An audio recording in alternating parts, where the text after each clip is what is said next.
దట్టమైన అడవి మధ్యలో ఎవ్వరూ వెళ్లడానికి సాహసించని ఒక పాడుబడిన ఇల్లు ఉండేది.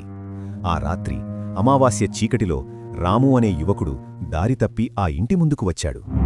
గాలికి ఊగుతున్న చెట్ల కొమ్మలు వింత శబ్దాలు చేస్తున్నాయి. ఆ ఇంటి కిటికీలు దెయ్యం కళ్లలా మెరుస్తున్నాయి. భయంతోనే రాము ఆ ఇంట్లోకి అడుగుపెట్టాడు.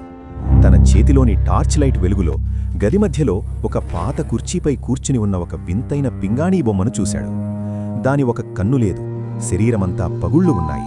ఆ బొమ్మను చూస్తుంటే రాముకు ఒంట్లో వణుకు పుట్టింది. రాము ఆ గది నుండి పక్క గదిలోకి వెళ్ళాడు. కాని అతనికి ఏదో తేడాగా అనిపించింది.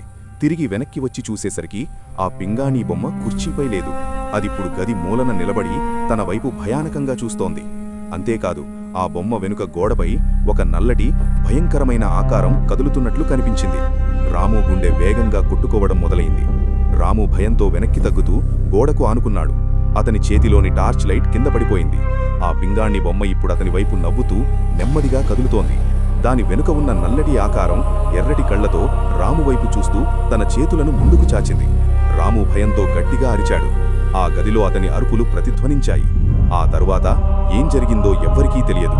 ఆ పాడుబడిన ఇల్లు ఇప్పటికీ అడవిలో అలాగే ఉంది, మరియు ఆ బొమ్మ ఇప్పటికీ తన తదుపరి బలి కోసం వేచి ఉంది.